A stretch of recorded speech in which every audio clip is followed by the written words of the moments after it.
casi 30 años que se viene trabajando sobre un poco promover la lactancia materna, que la pandemia ha un poco descendido en algunos logros que se venía trabajando y haciendo y teniendo. Y bueno, pero creo que es una oportunidad nuevamente para poder promover todo esto y bajo este lema hoy, que es un poco esta responsabilidad compartida que es proteger la lactancia, ¿no? Omar, sí, estaba leyendo en la página del SAMCO de Instagram cómo protegemos la lactancia materna en pandemia. Va a ser una charla, un Zoom, no sé si tenés conocimiento, pero bueno, ¿cómo protegemos en pandemia la lactancia? Más que nada, ante todo, promocionándola, como que no tiene ninguna contraindicación, más que, o sea, sobre todo teniendo algunas precauciones, sobre todo lo que es el barbijo, o sea, todo lo que es las gotitas de flush. Pero bueno, al principio estábamos siempre lactancia sí, lactancia no, hasta que se llegó a comprobar un poco con la evidencia de que no hay ninguna contraindicación para no darle la teta a los bebés que hasta si tienen madres con COVID positiva. Y bueno, por otro lado, un poco promocionar nuevamente como algo que se ha perdido. Yo te decía anteriormente que han aprovechado mucho las empresas, sobre todo las que tienen fórmulas lácteas, ¿no?, en volver a hacer un poco publicidad, a volver a hacer mayor promoción de este tipo de fórmulas lácteas, y bueno, entonces la gente ha retrocedido en todos los logros que veníamos con respecto a la lactancia.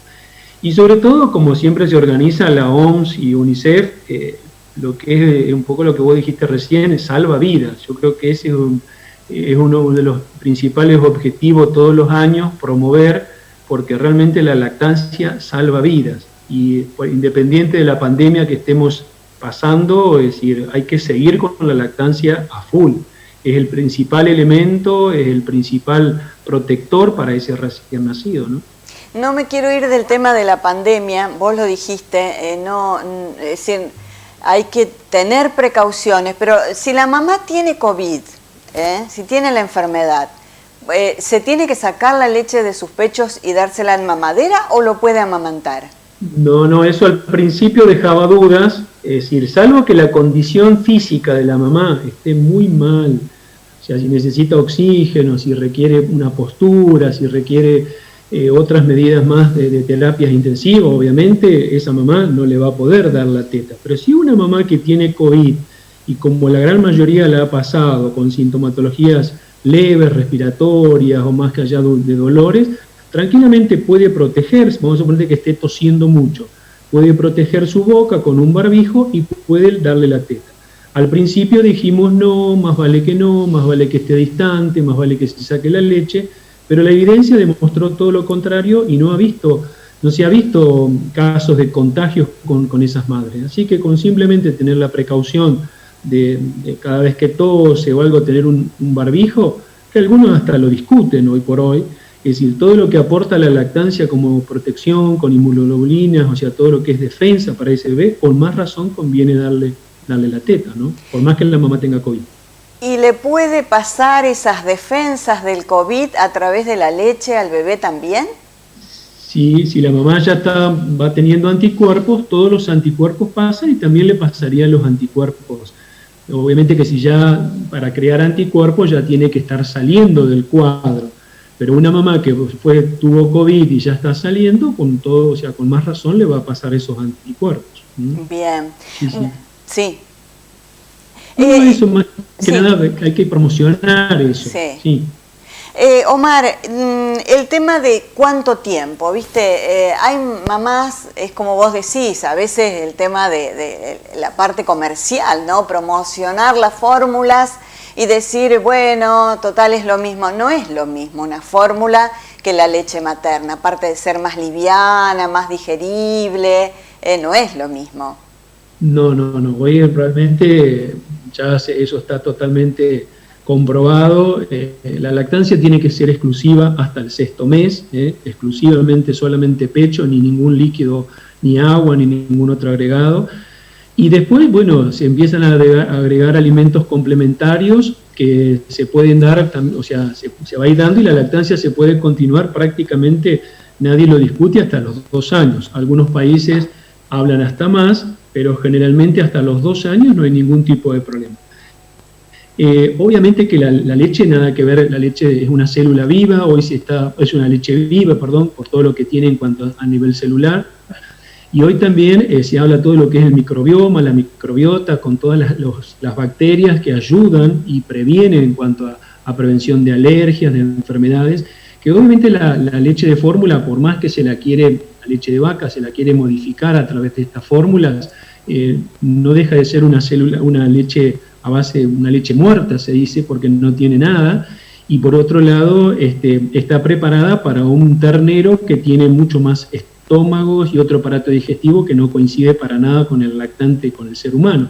Entonces yo creo que hoy, más allá de todo lo que siempre hacíamos hincapié, del desarrollo, de las defensas, de la protección, yo creo que hoy se ha avanzado mucho, y como te decía recién, el tema del microbioma, la microbiota, todo eso creo que es fundamental para entender cuánto ayuda. No solamente ayuda al bebé recién nacido en los próximos meses, sino es el inicio desde lo defensivo para toda esa persona que va a ser, hasta hablando del adulto que va a ser, ¿no?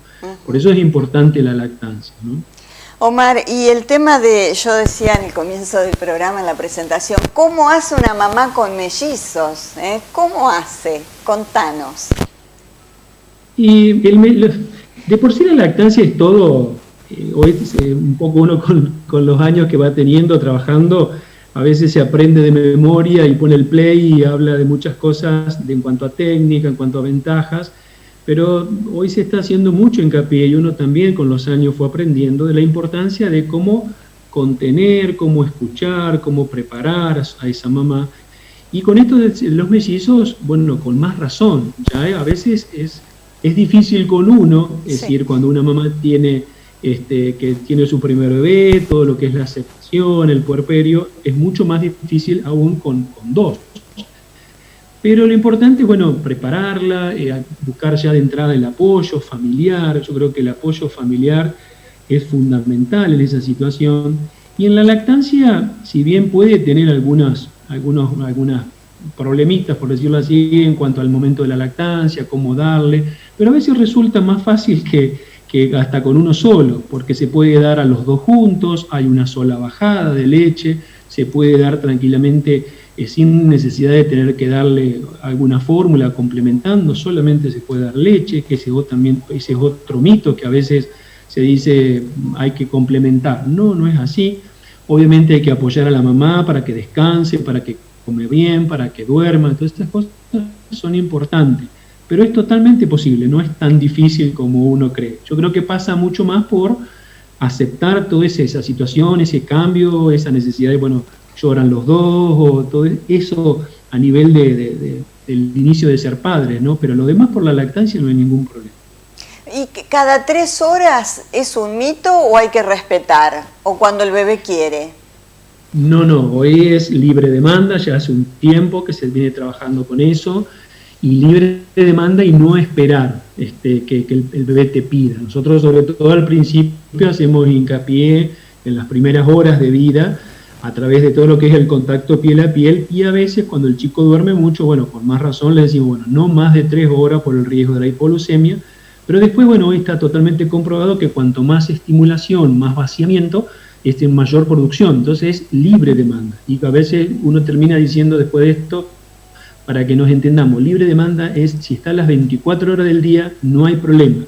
Porque también hay que vencer estos mitos de que el vicio, del malcriado, de que no, que se va mal acostumbrar. No. Hoy se habla, la lactancia es mucho más que dar de comer.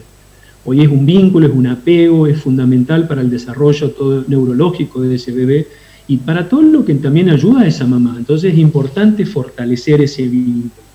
Y fortalecer la mirada, el contacto piel a piel, ese momento agradable, que a veces hay mamás que por más que quieran a veces no pueden, entonces hay que apoyarlas afectivamente a veces, pero de por sí insistir mucho en esto que no hay horario, es libre demanda realmente. ¿Y estás a favor del colecho, es decir, que duerman todos juntos, que la mamá esté o amamantar y llevarlo a su cuna, a su lugar, a a su camita. No, hoy se trabaja un poco en base a esto que te decía recién, que la lactancia no es solamente comida, sino que tiene mucho que ver con el vínculo, el colecho, el apego, el porteo, eso se ha avanzado mucho, es decir, se ha visto cuánto influye, es decir, también hoy veíamos, yo leí unos datos estadísticos que puso la OMS, en algunos países el contacto piel a piel precoz está disminuyendo 16% la mortalidad neonatal, que la mortalidad infantil predomina a través de la neonatal, ¿no es cierto? O sea que entonces es importantísimo desde el primer día, desde el primer momento, de la primera hora, hoy apenas ya nacen, y continuar con eso. Obviamente que después sí, va a haber que tomar una distancia, favorecer a un buen descanso, ya cuando se empieza, pero los primeros 6 meses, cuando ya se empieza a comer, ¿no? Pero los primeros 6 meses no hay problema del colecho.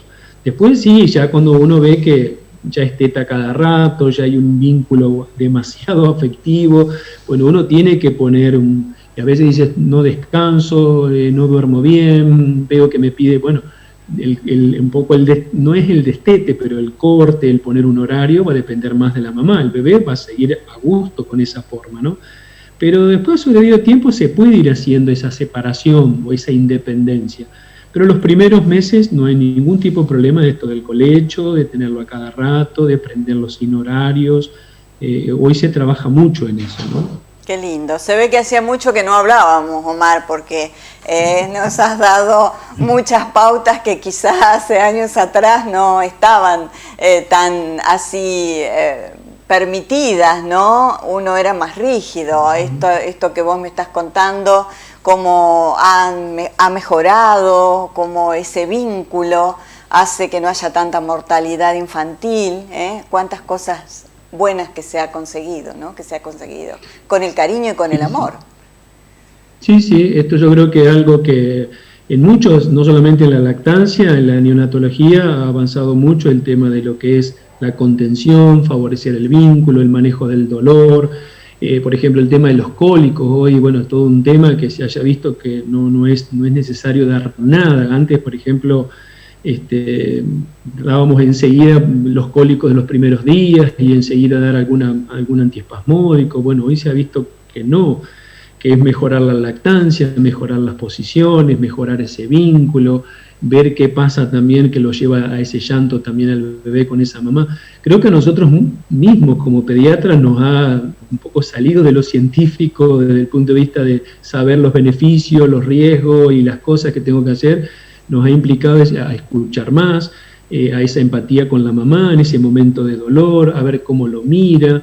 Y también, bueno, hoy tenemos mucho la ayuda también de muchas nutricionistas y otras también, o parteras que se han sumado a todo este manejo de la técnica, de cómo prenderlo, que valoren, que a veces nosotros también en la consulta a veces damos una lista de cosas para hacer, y a lo mejor en 15 o 20 minutos no solucionábamos o no ayudábamos mucho a esa mamá. Entonces hoy, gracias a la ayuda de todos estos profesionales que se han especializado en lactancia, también tenemos la posibilidad de mejorar mucho el tema del vínculo y de hacer una lactancia duradera.